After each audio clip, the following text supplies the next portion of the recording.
Episode 1. When Par's ally, Meriham, was invaded by the Lusitanian army, it responded by sending a force of 300,000 strong under the command of Parsian King Andragoras III against them. With little to no difficulty, the Parsian army crushed the Lusitanian army. The crown prince of Parse, Prince Arslan, undergoes combat training with Supreme Commander Varys. When the prince was disarmed, he calls his opponent cruel, using a skilled maneuver against him. The commander, however, did not consider his trifling moves as a maneuver and states that they were merely fundamental sword strokes. He then warns Arslan that if he does not cultivate those fundamentals, his maneuvers would be less powerful. He tells him to master those fundamentals so as to be able to fight on the battlefield. Arslan has a conversation with Varys when two maids tend to him. Arslan complains that combat training is not fun, asking Varys why he did not accompany Andragoras on his campaign against the Lusitanian army. He replies that safeguarding the royal capital of Ecbatana was the duty that he has been assigned on the occasion. He warns that many kingdoms intend on capturing the Ecbatana,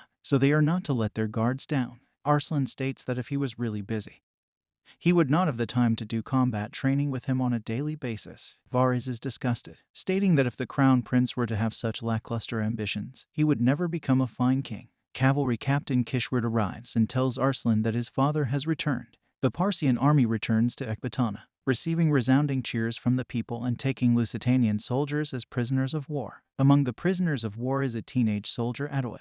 Arslan approaches his father, glad that he was safe. His father, however, coldly states that defeat was never a possibility, causing Arslan to feel saddened. Arslan visits the slave quarters of Ecbatana, stating that it would be a great opportunity to speak to Lusitanians personally. He is interested and wants to know about the other kingdoms and their people. He attempts to talk with the Lusitanians, but they are violent toward him. The slave masters warn them that if they wanted to live, they are to do as they were told. Meanwhile, Adoil is being held in a small cage in the back alley. 3 Parsian children attempt to give him a good trashing so that he would not defy the Parsians again. Adoil, however, uses a blade concealed in one of his shoes to break free of the ropes. During his escape, he encounters Arslan, threatening to slit the throats of one of the children if he were to attack him. Arslan insists on negotiation, asking Adoil if there was any chance of letting the child go. Adoil then captures Arslan and rushes out of the back alley into the streets, escaping from the Parsian army's continuous pursuits. When Adoil was almost going to fall from a great height from a giraffe's neck, Arslan manages to save him. At the end of the incident, however, they realize that they were holding hands. Adoil, attempting to let go of his hand, Arslan continues their escape. Arslan calls Adoil's country poor and he gets angry. Arslan asked him that if his country was not poor, why would children have to go for military service? To which Adoil replied that he was already 11 and was a full-fledged warrior. Adoil tells Arslan that he strongly disapproves of slavery, and that all humans are equal, but Arslan finds his claim ironic as Adoil believes that heathens can be treated differently and killed. After a period of extended pursuit, Adoil manages to escape the walls of Ecbatana. He steals a horse and rides it back to Lusitania. Cavalry Captain Darian appears, attempting to shoot the escaping Adoil, but is then forced to change the direction of his arrow by Arslan, who gets in his range of fire, and Adoil successfully escapes. The 3 children who resulted in Adoil's escape and their parents are seen begging Arslan to spare them. Without hesitation, Arslan orders them to be spared. The 3 children are grateful and promise to join the Parsian army afterward. He then witnesses the slave masters dragging dead Lusitanian slaves into horse carts. He goes back to the palace. Darian talks with Arslan, requesting him to appoint one of his friends to his service. Arslan states that his father's reign would last for a long time and he could not begin to imagine ascending the throne. He believes that as long as Andragoras was alive, the kingdom of Parse would be safe and that it would seem to be a while before he could meet Darian's friend. Episode 2. 3 years after Adoil's escape, Arslan and Varys are in the middle of sword training in the palace. A messenger appears, informing them that a battle was going to take place soon. He tells them that the Lusitanian army has taken over their ally Meriham and that the Parsian army has to stop their advance. Andragoras leads the Parsian army consisting of 85,000 horsemen and 138,000 footmen to stop the invading Lusitanian army. Arslan worries about the weather conditions when he sees General Kishward's hawk Azrael's wet feathers, but Carlin reassures him that he has scouted the area. Arslan travels a distance away from the army and talks to 3 footmen under his control. The 3 footmen were the children that he spared 3 years ago. Soon later, Varys joins the group, telling him that they should not travel too far away from the rest of the soldiers. Then, they are approached by a messenger who informs Varys that his nephew has incurred Andragoras' wrath. Arslan and Varys enter the tent. Darian is seen as advising Andragoras to retreat, believing that the Lusitanian army has set up a trap with assistance from a traitorous Parsian. Varys punishes him and begs Andragoras to forgive his nephew. Andragoras agrees to do so if he can prove his worth in the upcoming battle. A short time after the incident, Darion tells his uncle Varys that Andragoras treats Arslan too harshly at every turn. His uncle is dissatisfied, asking him whether or not he was looking to be beheaded. His uncle Varys then requests him to swear his loyalty to Arslan for him, which he does. The horns are blown, and the army assembles immediately. Andragoras asks Carlin the size of the attacking Lusitanian army. He replies that they have an estimated 25,000 to 30,000 cavalry and roughly 80,000 to 90,000 footmen.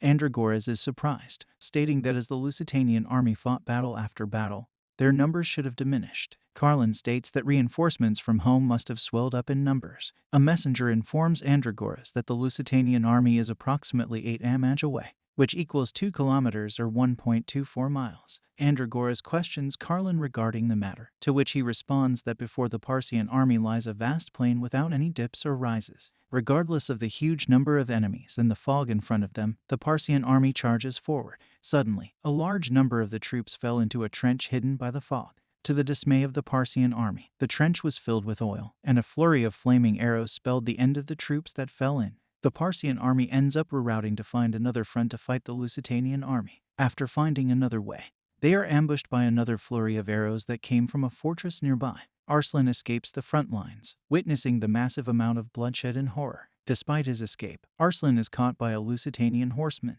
Arslan subdues him with great difficulty. When he killed the horseman, he felt a great deal of guilt, and the idea that he needed to kill in order to survive sickened him. Having enough of the violence on the battlefield, he yearns to return home. He calls the names of his comrades, hoping that they can bring him back home. Shortly later, Carlin charges toward the prince and reveals that he was a traitor. He attacks him, much to his horror. Darion later appears to rescue him, slashing at the Lusitanian troops that were in his way. Episode 3. As Arslan is about to be killed by Carlin and his Lusitanian allies, Darion breaks through the Lusitanian ranks and attacks the traitorous Marsben. While they both fight, Carlin refuses to explain the reason for his treachery, and he eventually fled back, leaving Darion to go help Arslan. At the battlefield, Andragoras, observing the effects of his decision, is informed of the death of some of his generals and is advised by Varys to retreat to Ecbatana. Andragoras is outraged by the advice but decides to follow it after Varys begins to mention the fate of Tahameen in case of defeat. However, Carlin's men, loyal to their general, assassinate the messenger, preventing the retreat order to be passed upon the troops, and creating confusion and rumors that the king cowardly fled the battle. The news enraged Marsben Shapur, who shows his anger before his men, but Marsben Cubard show even more disrespect for his king, stating that a leader who abandons his duty can't be followed, and tells Shapur to flee. A suggestion that enraged Shapur and makes him regain his lost confidence. An advance of the Lusitanian army interrupted their conversation and forced them to engage the enemy. In the meantime, Andragoras escapes the field along with Varys and a part of his troops, but falls into an ambush on the road. The last soldiers protecting Andragoras are defeated and he is injured along with Varys. The man commanding the Lusitanians' ambush unit comes forward to them, wearing a silver mask, and expresses his approval of Carlin's action to the shocked king and Iran. Seeing an opportunity to strike Silver Mask, Varys made a daring attack against him and managed to slay several Lusitanian soldiers, but one sword strike of the Silver Mask is reasonable to kill the uncle of Darion. Silver Mask then proclaims he will be able to have revenge on Andragoras, a revenge he waited for 16 years. Darion saves Arslan and gives him his horse to ride on. They meet one of their men on the way who tell them of the situation, so he decides to take Arslan to his friend Narcissus, who was banished by the king. They go to his house and are greeted with open arms. Episode 4. At Narcissus' home, Darion mocks his paintings, and Arslan introduces himself. Narcissus invites them inside and asks his servant Elam to prepare a meal for them. Once inside, Arslan looks at his paintings, and he seems to share Darion's view. They then eat and talk about how Narcissus saved Parse from the invading army of 3 allied countries using his mind and causing friction in the allied armies. At night, he and Darion talk about Arslan and his character. The next morning, Arslan and Darion are at Narcissus' place. On the other hand, Carlin sends his man to look for Arslan and Darion, as he has learned that they were seen headed toward Narcissus' place. Narcissus hides them from the soldiers and pretends he didn't see anyone, while the soldiers reveal Varys' demise, and Darion and Arslan, who were hiding, get shocked and saddened by the news. The soldier even asks him to join them under Carlin, and he will get all the privileges that he once had and lost back. He refuses and disrespects Carlin, which leads the soldiers to charge at him, but they get into a trap set by Narcissus. Darion and Arslan come out of hiding, and Arslan feels bad for not listening to Varys and starts to cry. They have breakfast, and Arslan asks him to join, and in return, he will appoint him as court painter. and Narcissus accept and join them. And that's all for today, guys. Stay tuned to get more new videos. Stay safe and keep watching.